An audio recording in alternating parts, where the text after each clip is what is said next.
መቅደስ አልኋት ወደ እኔ ሳትዞር። አቤት። ትናንት ማታ ምንድን ነው የተፈጠረው? ከተማችን ውስጥ ያለ አንድ ኮንዶሚኒየም ውስጥ ነው የምኖረው። አባቴ እናቴን እየደበደባት እያየሁ ስላደግኩ ለትዳር ጥሩ አመለካከት የለኝም። ከአባቴ ሞት በኋላ እናቴ ሌላ ባል ሳታገባ ሌላ ተጨማሪ ልጅም ሳትወልድ አንድ ገዳም ውስጥ ገብታ በምንኩስና ህይወት ነው የምትኖረው።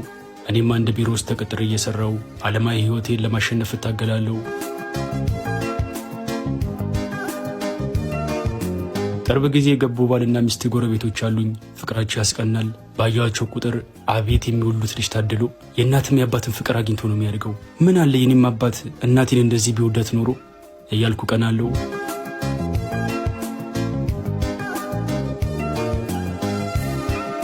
የሆነ ጠዋት በረንዳ ላይ ቁጭ ብዬ መጽሐፍ እያነበብኩ እያለ ከውስጥ ብቅ አለችና እንዴት አደርክ? እግዚአብሔር ይመስገን፣ እንዴት አደርሽ? ደህና ነኝ ይመስገን አለችና ወደ በረንዳው መደገፊያ ተጠግታ ደግፋለች። እስካሁን አልተዋወቅንም አይደል? እዮብ እባላለሁ።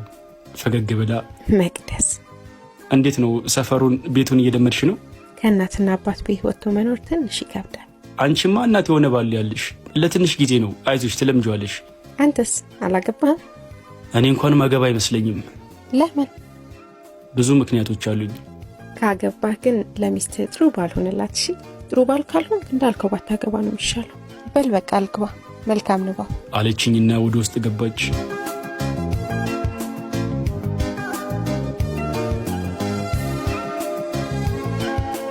የሆነ ቀን በስራ ጉዳይ ቢሮ አምሽቼ ሌሊት ወደ ቤት ስገባ ቢጃማ ለብሳ በረንዳ ላይ ቆማ አየኋት። ምን ነው መቅደስ በዚህ ሰዓት በረንዳ ላይ በሰላም ነው? ባለቤቴ የሆነ ቃል ሊገዛ ሱቅ ሄዶ እኮ እስኪመለስ የጠበቅኩት ነው። ሰዓቱን አየሁት። ከሌሊቱ 6:30 ይላል። በዚህ ሰዓት ሱቅ? አዎ፣ አጋጣሚ ፔሬድ መቶ ሞዴስ ጨርሼ ነበርና ሊገዛ ሊልኬው እኮ ነው። በቃ ግባ፣ አንተ አትቁም። ከፈለግሽን ግን ጥሪኝ እሺ ብያት ወደ ውስጥ ገባው።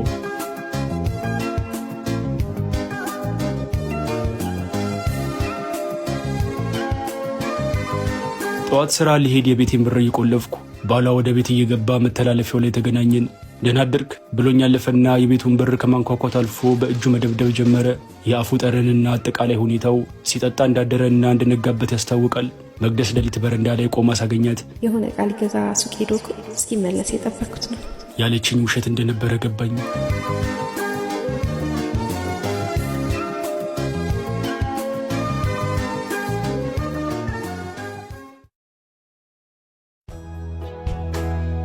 ትከሻዬ ላይ ፎጣ ጣል አድርጌ ላፕቶፔ ላይ አፍጥጫለሁ። ድንገት ኃይለኛ ጮት ሰማሁ። የመቅደስ ድምፅ ነበር። በድንጋጤ የተነሳውና ወደ ቤታቸው ሄጄ አንኳኳው። ባሏ ከፈተልኝ። ምን ተፈጥሮ ነው? በተረጋጋ ፊት ፈገግ ብሎ ምንም አልተፈጠረም፣ ድንገት አንሸራቷት ወድቃ ነው። እርግጠኛ ነህ? ጮቷ ግን እንደዛ አይደለም የሚመስለው። ያው ድንገት ስትወድቅ ድንጋጤውን ያስጨዋት። መተህ ቼክ ስላደረግከን እናመሰግናለን፣ ደህና አደር አለኝና በሩ ዘግቶ ወደ ውስጥ ገባ። ድጋሚ ላንኳኳ አልኩና እጄን መለስኩት። ግራ በተጋባና በተጠራጠረ ፊት ደጋግሜ የቤታቸውን በር እያየሁ ወደ ቤት የተመለስኩ።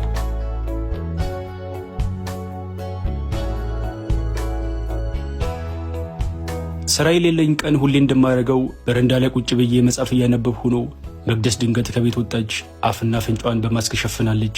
ደህና አደርክ ብላኝ ልትሄድ ስትል ከተቀመጥኩበት ተነሳውና መቅደስ አልኋት ወደ እኔ ሳትዞር። አቤት። ትናንት ማታ ምንድን ነው የተፈጠረው? ኧረ ምንም አልተፈጠረም። ድንገት ወለሉ አዳልጦኝ ወድቄ እኮ ነው። ጮክ ያስደነገጥኩ አይደል? ይቅርታ በጣም። ፊት ለፊቷ ሄጄ ቆምኩና ለምንድን ነው ፊትሽ ላይ ማስክ ያደረግሽው? ጉንፋን ይዞኝ እኮ። ትናንት ሰላም አልነበርሽ እንዴ? ከመቼ ያዘሽ? መልስ ሳትሰጠኝ ዝም አለች። ማስኩን ከፊቷ ላይ አወለኩት። ከንፈሯ ተሰንጥቋል። ደነገጥኩ። ምን ሆነሽ ነው መቅደስ? ስወድቅ የኮሜዲኖ ጠርዝ ከንፈሬን አግኝቶኝ እኮ ነው። እርግጠኛ ነሽ እንዴ? ያው ሌላም እንዲሆን ይችላል።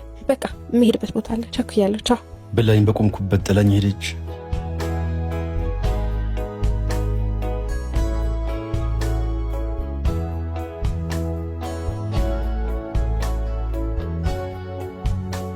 ማታ እንደ ሁሉ ጊዜው ላፕቶፔ ላይ አፍጥጬ ስራ እየሰራው ነው። ድንገት የትናንቱ አይነት ጩኸት ከነ መቅደስ ቤት በኩል ሰማው።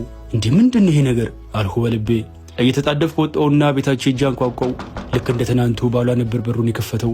ትናንት ያሳየኝ ፈገግታ ፊቱ ላይ የለም። ግንባሩን ቋጠር አድርጎ አቤት አለኝ። የትናንቱ አይነት ጩኸት ሰምቼ እኮ ነው የመጣሁት። ምንድን ነው አንተ ቁጭ ብለህ ጩኸት ስታዳምጥ ነው እንደምታድረው? አርፈን ቅልፍን አትተኛም? ዛሬም ወድቃ ነው?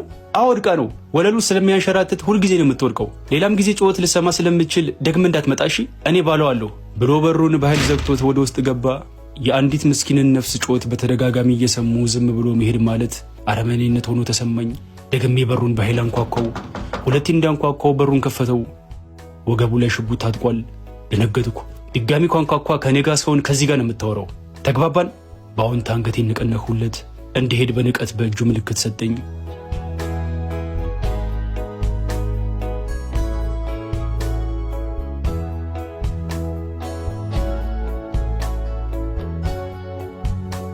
የመቅደስ የጩኸት ድምፅ ከአእምሮዬ ውስጥ ሊጠፋ አልቻለም።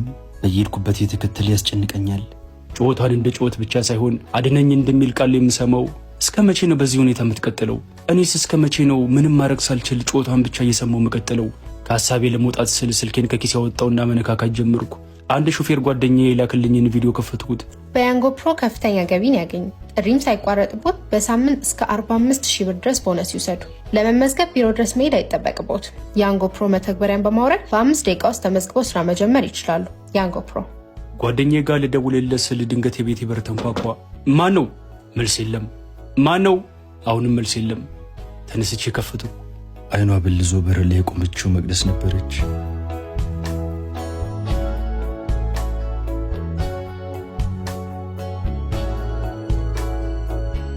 ቆይ በምን ምክንያት ነው የሚደበድብሽ? ምን አድርገሽው ነው?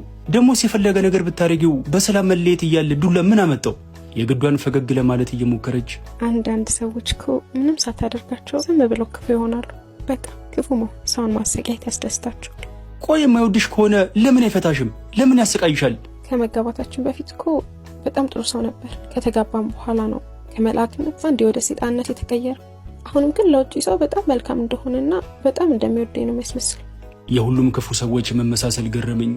ከውጭ ሲታዩ መልካም ነው የሚመስሉት፣ ወደ ውስጥ ስትገባ ነው አረመኔ ከሆነ ትክክለኛ ማንነታቸው ጋር የምትፋጠጠው። ደግሞ እኮ በቃኝ ብዬ ወደ አንድ ቦታ ልጠፋ ስል ሁሌ ሽማግሌ እያስላከ ይለምነኛል። ሽማግሌዎቹ እግዚአብሔር ፍቺን ይጠላል፣ አርፈሽ ኑሪ ብላ ይገጽጹኛል። ቆይ እግዚአብሔር የኔንስ ሞት ይወዳል እንዴ? የምመልስላት መልስ አጣው። ከአንድም 2 ጊዜ ደግሞ በቢላዋ ሰውነቴን ቆርጦኛል።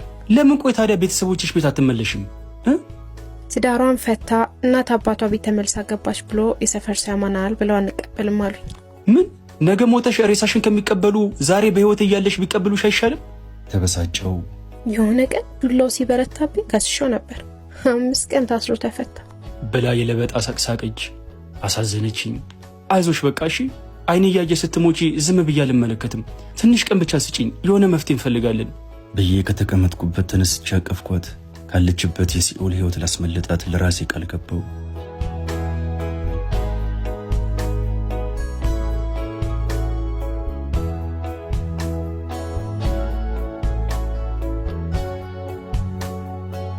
ከ2 ቀናት በኋላ እናት ያለችበት ገዳም ሄጄ የሆነውን ሁሉ ነገር ከነገርኳት በኋላ ምንም እንኳን ልጅቷ ብታሳዝነኝምና ለረዳት ለራሴ ቃል በገባም ሰውየው ግን ሰውን ከመግደል ወደ ኋላ የማይል አረመኔ ነው። ለገዛ ሚስቱ ያልተመለሰ ለኔ ይመለሳል ብለሽ ታስቢያለሽ? ለነፍሴ ፈራው ማዬ። ስጋን የሚገሉትን ነፍስን ግን መግደል የማይቻላቸውን አትፍሩ ይላል እግዚአብሔር ቃል። ለስጋ ፈርተ ሚረዳት የሌላትን ነፍስ ለብቻዋ ትተዋት ልጄ። በዳዮች ምን ቢያስፈሩ ምን ጊዜም ከተገፉትና ከተበደሉት ሰዎች ጎን ቁም። እነርሱ ጋር ካለው የጨለማ ገዢ ደግሞ እኛ ጋር ያለው እግዚአብሔር እንደሚበልጥ አትርሳ ብላ ግንባሬ ሳመችኝ። የእናቴ ንግግር እያፈገፈገ የነበረውን ልቤ እንዳገማ በረታው።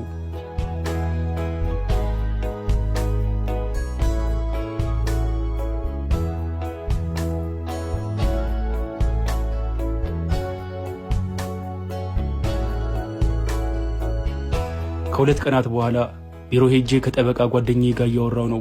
እባክህ ዳዊት ማድረግ የምችለውን ነገር ሁሉ አድርገህ ይህች ልጅ ከዚህ ህይወት አውጣት እባክህ። አታስብ፣ ህጉ የሚፈቅድልኝ መንገድ ሁሉ ተከትዬ አቅሜ እስከቻለው ጥግ ድረስ ሄዳለሁ። አመሰግናለሁ በጣም ዳዊት። ምስጋና ያስፈልገውም ስራዬ ነው። መጣው አለኝና ተነስቶ ሄደ። ስልኬን ከኪሴ ያወጣውና ፌስቡክ ውስጥ ገባው። በጣቴ የስልኬን ስክሪን እየጫርኩ ትንሽ ከቆየሁ በኋላ ድንገት የመቅደስ ፎቶ ፊት ለፊት መጣልኝ። ደነገጥኩ። ከላይ ያለውን ጽሑፍ አነበብኩት። በፎቶ ላይ የምትታየው መቅደስ የተባለች ሴት ዛሬ ረፋዱ ላይ ከምትኖርበት ኮንዶሚኒየም 5ኛ ፎቅ ላይ በባሏ ተገፍተራ ወድቃ መሞቷ ተሰማ። መቅደስ የ8 ዓመት ዕድሜ ወጣት ነበረች። ነፍስ ይማር ይላል ባለሁበት ደረቅ የቀረው ህልም ዓለም ውስጥ ያለው መሰለኝ። ማለት መቅደስ ሞተች? ከዚህ ህይወት እንደማስመለጣት ቃል የገባውላት መቅደስ ሞተች? የኔን ቃል ይዛ ይደርስልኛል ብላ በተስፋ ስትጠብቀኝ የነበረችው ሴት ሞተች? ያቺ በረንዳ ላይ ቆማ አረመኔ ባሏን በብርድ ስትጠብቀው የነበረችው ምስኪን ነፍስ ሞተች? ልደርስላት ነበር እኮ። ከዚህ ህይወት ልታደጋት ጥቂት ነበር የቀረኝ እኮ። አርፍደሃል የሚል ጩኸት ጭንቅላቴን ሰላም ነሳው። ፊቴን ክንዲ ውስጥ ቀበርኩና ተንሰቅስቄ ያነባው።